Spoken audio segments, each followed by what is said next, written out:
ദൈവമക്കൾക്കും ദൈവസഭയ്ക്കും വിരോധമായി നിൽക്കുന്ന പിശാചിനെ തിരുവചനം പല നിലയിൽ പരിചയപ്പെടുത്തുന്നുണ്ട്. അതിൽ രണ്ടെണ്ണം അത്രേ. ഒന്ന്, യോഹന്നാന്റെ സുവിശേഷം 10-ാം അധ്യായം 10-ാം വാക്യം, ഹീ ഈസ് എ തീഫ്, അവൻ കള്ളനാകുന്നു.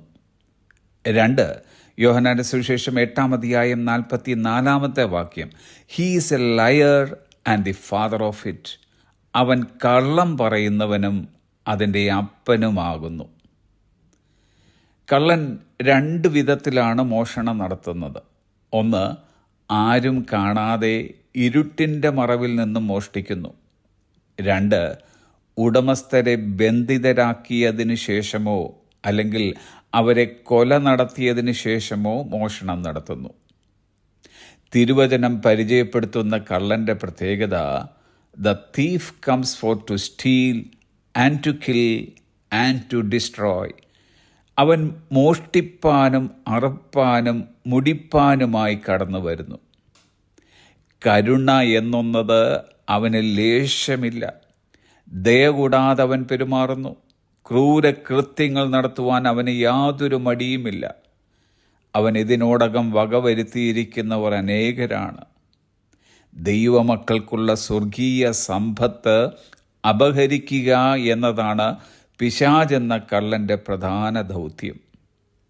അവൻ്റെ ദൗത്യത്തിൻ്റെ ഒന്നാം ഘട്ടത്തിൽ വിജയിച്ചാൽ പിന്നെ ഒരു ദൈവ പൈതലിനെ അറപ്പാനും മുടിപ്പാനുമുള്ള ദൗത്യം അവന് വളരെ എളുപ്പമായിരിക്കും.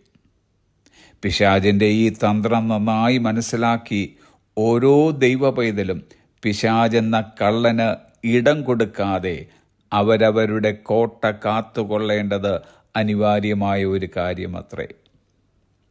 പിശാചിൻ്റെ രണ്ടാമത്തെ പരിപാടി കള്ളം പറയുക എന്നതാണ്.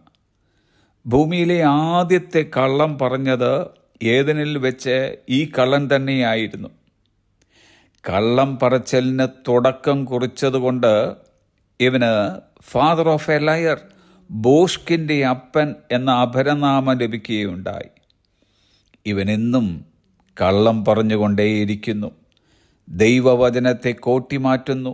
അത് നിമിത്തം ദൈവമക്കളുടെ ഉള്ളിൽ സംശയങ്ങളും അവിശ്വാസങ്ങളും ഉണ്ടാകുന്നു. ഇത് പിശാചെന്ന കള്ളൻ്റെ ആസൂത്രിതമായ പരിപാടിയെങ്കിൽ യേശു കർത്താവ് എന്ന നമ്മുടെ രക്ഷിതാവ് നമ്മോട് പറഞ്ഞതത്രേ, I have come that you may have life and have it to the full.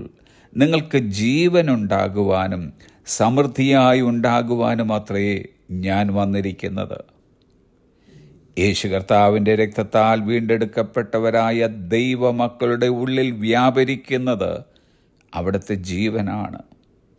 പിശാചിൻ്റെ തന്ത്രങ്ങളിൽ കുടുങ്ങാതെ നാം നമ്മെ തന്നെ സൂക്ഷിക്കുന്ന പക്ഷം യേശു കർത്താവിൻ്റെ ജീവൻ നമ്മിൽ സമൃദ്ധിയായി വ്യാപരിക്കപ്പെടും. Have a blessed day.